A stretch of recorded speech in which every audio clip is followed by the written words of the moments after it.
Assalamualaikum warahmatullahi wabarakatuh. Selamat pagi dan salam sejahtera bagi kita semua. Perkenalkan, saya Aisyah Nur Fitri. Kali ini, pada tanggal 25 Juli 2021, akan dilaksanakan seminar proposal dengan judul Peningkatan Hasil Belajar PKN melalui Metode Information Search pada siswa kelas 4 SDN Karangtengah 3, Kota Tangerang. Dalam presentasi kali ini, ada 3 poin utama yang akan dibahas, yaitu yang pertama adalah pendahuluan yang meliputi latar belakang masalah, identifikasi masalah, batasan dan rumusan masalah, tujuan penelitian, manfaat penelitian, dan juga yang kedua, yaitu mengenai kajian teori yang meliputi landasan teori, penelitian relevan, kerangka berpikir, hipotesis penelitian. Dan yang ketiga adalah metode penelitian yang meliputi jenis dan pendekatan, teknik pengumpulan data, serta teknik analisis data. Yang pertama, latar belakang masalah. Seperti yang kita tahu bahwa pendidikan itu merupakan hal yang penting bagi manusia karena dapat mengembangkan potensi yang ada dalam dirinya, sehingga manusia dapat bertahan hidup dengan potensi yang dimilikinya. Peran guru merupakan unsur yang dominan dalam menentukan pencapaian tujuan dalam pembelajaran. Namun sayangnya, dalam proses pembelajaran, siswa kurang didorong untuk mengembangkan kemampuan berpikir dan diarahkan hanya untuk menghafal informasi, sehingga ketika lulus sekolah, mereka pintar secara teori, namun miskin aplikasi. Mata pelajaran PKN merupakan mata pelajaran yang memfokuskan pada pembentukan warga negara untuk memahami serta melaksanakan hak dan kewajiban. Berdasarkan data nilai siswa tahun 2016-2017 kelas 4, untuk memahami pelajaran PKN di SD Negeri Karangtengah 3, Kota Tangerang, pada semester 1, nilai rata-rata UTS-nya belum memenuhi KKM, dan hanya memenuhi KKM sekitar 40%.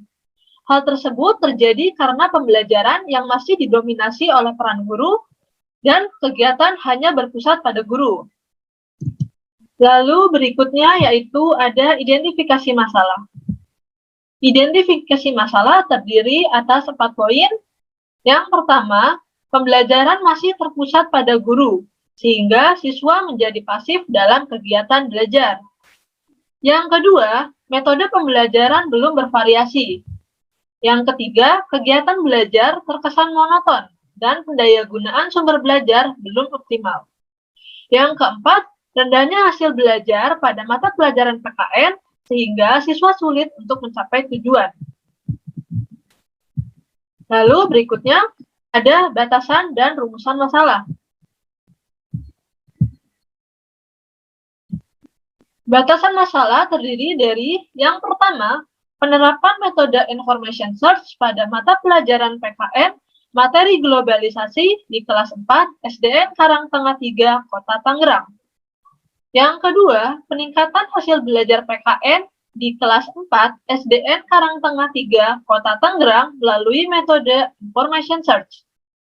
Lalu selanjutnya ada rumusan masalah. Yang pertama yaitu bagaimana efektivitas penerapan metode information search pada mata pelajaran PKN materi globalisasi di kelas 4 SDN Karangtengah 3, Kota Tangerang. Lalu yang kedua yaitu bagaimana upaya meningkatkan hasil belajar PKN di kelas 4 SDN Karangtengah 3, Kota Tangerang melalui metode information search.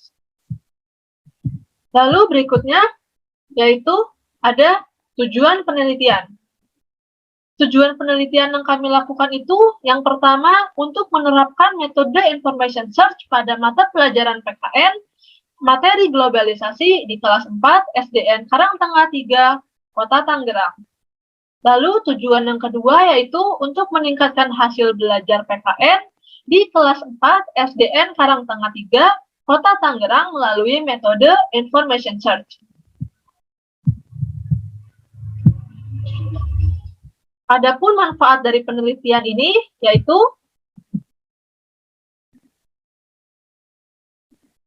ada manfaat teoritis dan juga manfaat praktis. Manfaat teoritis dari penelitian ini yaitu penelitian ini dapat diperluas pada pembelajaran lain dengan menggunakan metode information search terhadap faktor-faktor penyebab timbulnya masalah yang telah teridentifikasi dan belum diteliti.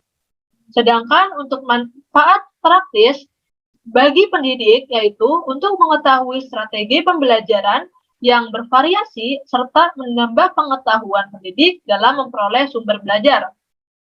Manfaat praktis yang kedua yaitu bagi peserta didik. Bagi peserta didik dapat meningkatkan hasil belajar kognitif maupun afektif, serta dapat menumbuhkan motivasi belajar pada siswa. Lalu manfaat praktis yang ketiga yaitu adalah bagi sekolah. Bagi sekolah, sekolah dapat membuat program pelatihan untuk guru dan juga membuat iklim pelajaran siswa yang lebih aktif dan menyenangkan.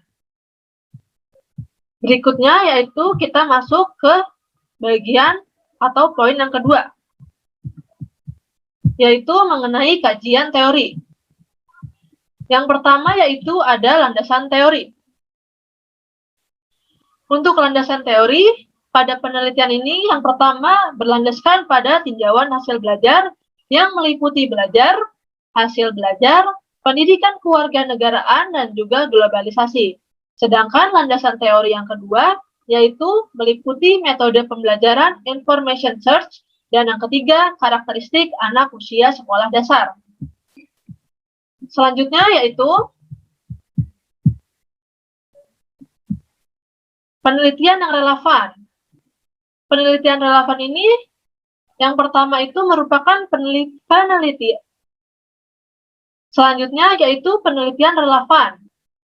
Penelitian relevan yang berkaitan dengan penelitian ini yang pertama yaitu penelitian yang dilakukan oleh Ipung Purnamasari dari Universitas Islam Negeri Sunan Kalijaga, Yogyakarta dengan judul penelitian penerapan strategi information search sebagai upaya meningkatkan hasil belajar siswa kelas 5 pada mata pelajaran IPS di MIN Yogyakarta 2. Sedangkan penelitian relevan yang kedua yaitu dari Munasika yang berasal dari IAIN Wali Songo dengan judul penelitian upaya meningkatkan pemahaman mata pelajaran Al-Quran Hadis pada materi pokok kandungan surat An-Nasr melalui strategi information search.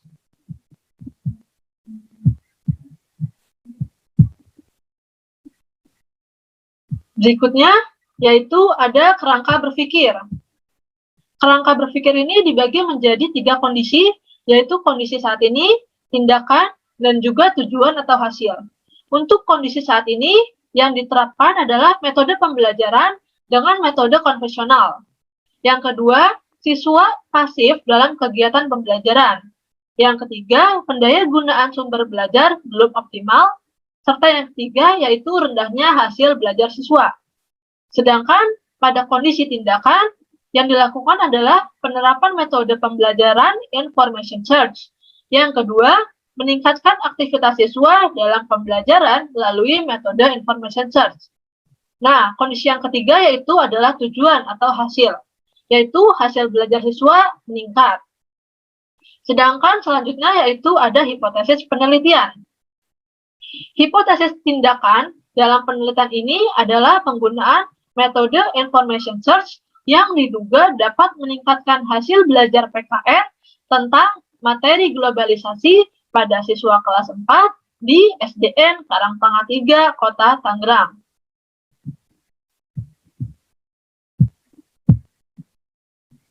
Selanjutnya yaitu masuk ke poin ketiga tentang metode penelitian.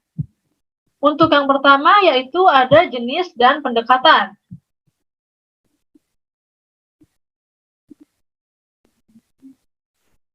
Jenis dan pendekatan yang dilakukan yaitu untuk jenis penelitian, di sini peneliti menggunakan jenis penelitian PTK atau penelitian tindakan kelas.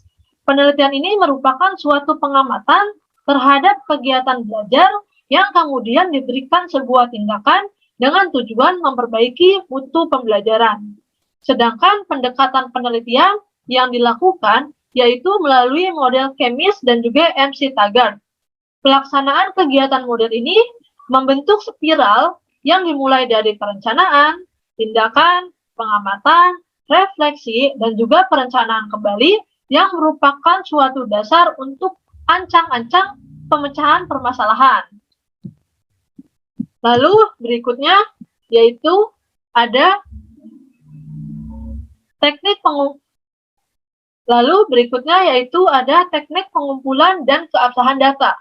Di sini peneliti melakukan pengumpulan data melalui 4 cara, yaitu ada tes, observasi, dokumentasi, dan juga catatan lapangan. Untuk tes kemampuan hasil belajar siswa dapat diambil dari hasil belajar yang berupa tes pilihan ganda atau PG dan juga soal isian. Sedangkan untuk observasi itu dilakukan dengan pengamatan langsung dengan objek penelitian terhadap siswa maupun guru dengan lembar observasi. Yang ketiga yaitu dokumentasi. Melalui dokumentasi ini yang dikumpulkan, maka akan dapat terkumpul data-data yang dibutuhkan dalam peneliti. Dan yang terakhir adalah catatan lapangan. Catatan lapangan ini merupakan salah satu dokumen yang dapat membantu guru dalam merefleksikan kegiatan yang dilakukan selama penelitian. Berikutnya yaitu ada teknik analisis data. Teknik analisis data yang dilakukan pada penelitian ini, yang pertama adalah pengumpulan data, lalu yang kedua adalah penyajian data, yang ketiga penarikan kesimpulan, dan yang keempat adalah reduksi data.